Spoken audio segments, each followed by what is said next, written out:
Good Wednesday evening to all of you, and it's Sandra Shield, your practitioner on duty tonight.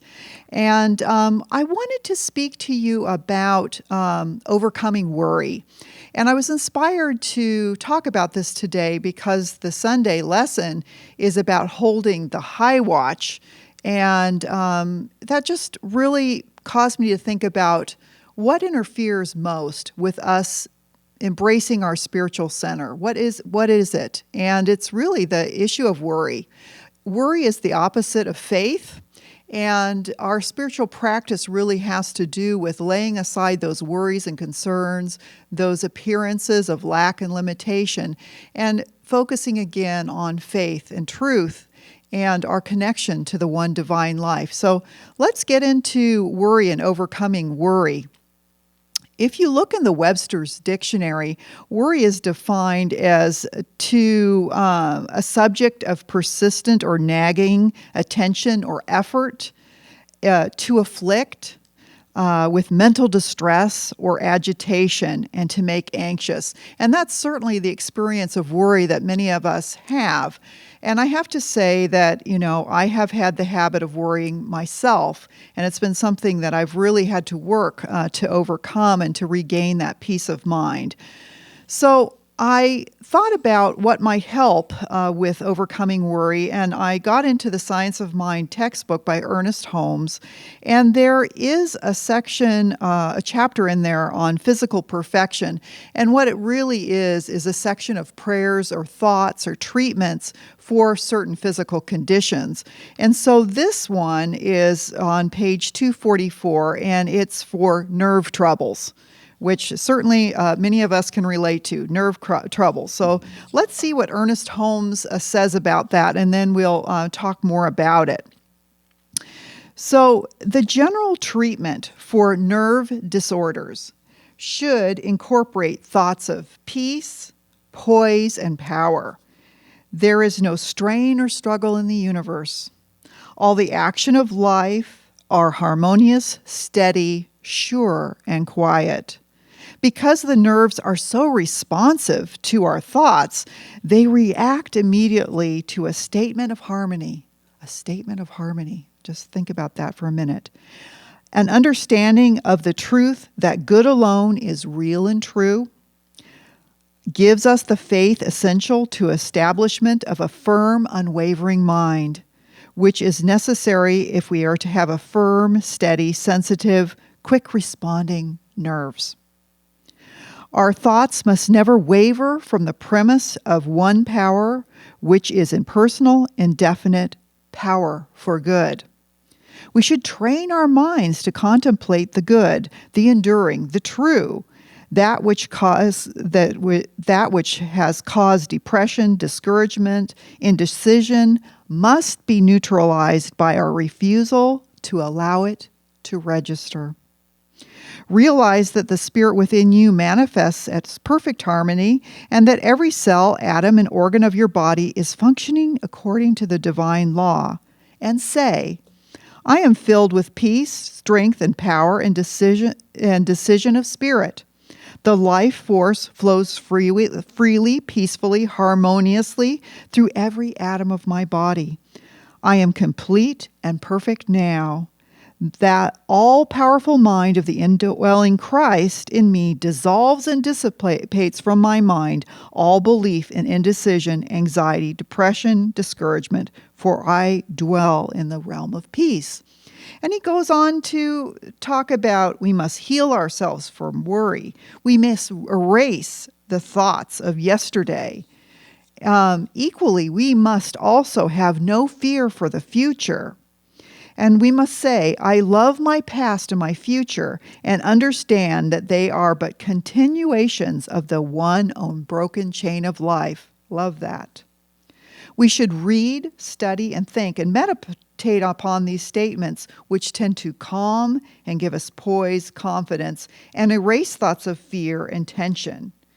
We live in a perfect sea of life, and we should take time to understand and sense this in our imagination.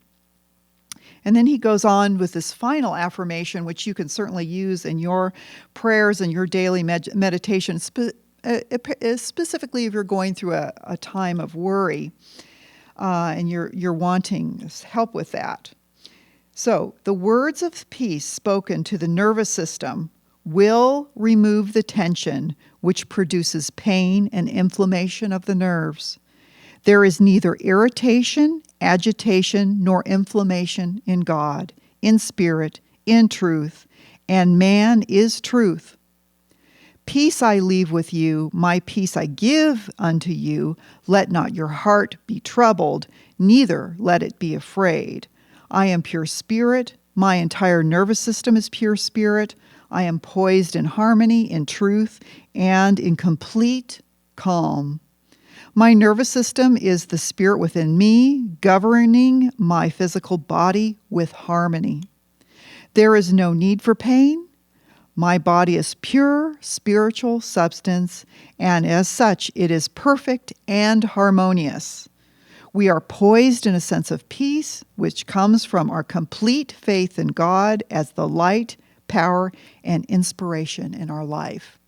I just love that section of the Ernest Holmes book.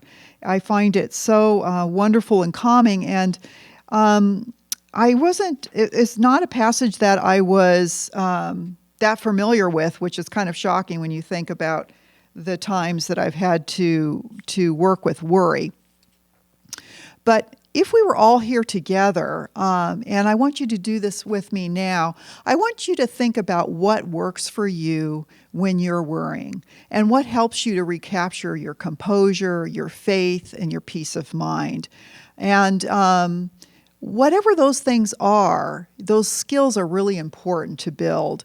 And also, it's always important to add new skills to help with worry. The things that help me when I've had occasion to worry is certainly prayer, meditation. I've been using the Headspace app, which I'm using at night to help go to sleep. But they also have some sort of 411 meditations or 911 meditations if you're having a very particularly tough day that can really be helpful. So prayer, meditation, those work. The other thing I've found is that walking and exercise are incompatible with worrying. So the more that you breathe, the more you get out to walk, the more that you move your body, the less worrying that you do. Those kinds of things are really important. Also, I have not hesitated when I've been struggling with something to call one of our practitioners and go to see Reverend Beverly, go to see Reverend Emma, because that is what uplifts me, especially if there's something that's really sticking with me and that's really worrying me. I will do that. Other things that can help you is just or that help me and may help you is, walking outside, looking at your garden, taking a walk through Descanso Garden, noticing the beauty around you, taking time to get up in the morning and count your blessings.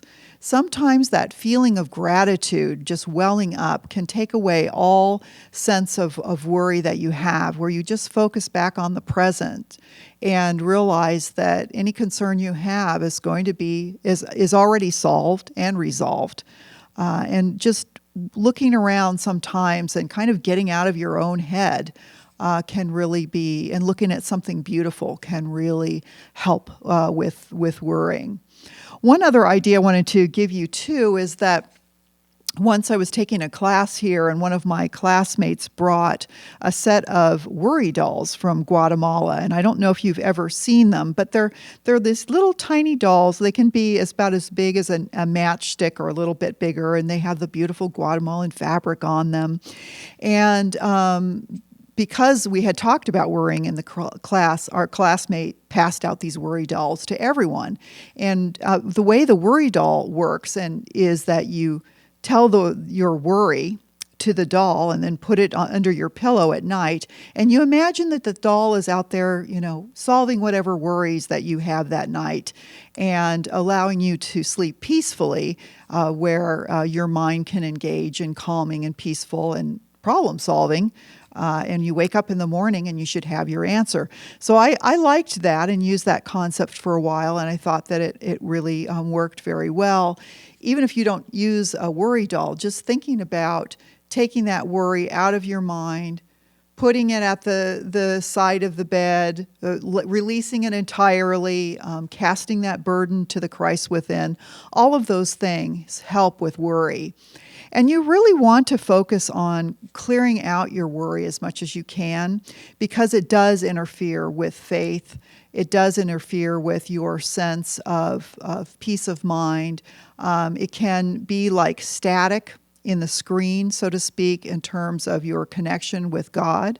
God, of course, hasn't gone anywhere, but that staticky sort of worry can interfere with your intuition, and that is where you get a lot of your inspiration and access to that God consciousness is through your inspiration. So you don't want anything sort of gumming up the works. So as we go about our weeks this week, I want you to think about the habit of worry. I want you to think about how you are working on that. I want you to think about how you're releasing worry and really capturing again that sense of faith and calm. And that really the worrying is focusing on something that is interfering with something you would like to manifest. So make sure that when you're praying not about the worry, but you're praying about the condition that you want solved, the condition that you would like to invite in, peace, prosperity, perfect health, right relationships, deep peace of mind. Calling in and focusing on that will also help you to release your worry. So focus on that this week. Think about what helps you, and don't hesitate to call the center if you would like prayer for whatever it is that you're concerned about. So thank you so much for your time and your attention, and most of all, I just am wishing you peace of mind this week as we go forward together. Thank you very much, and amen.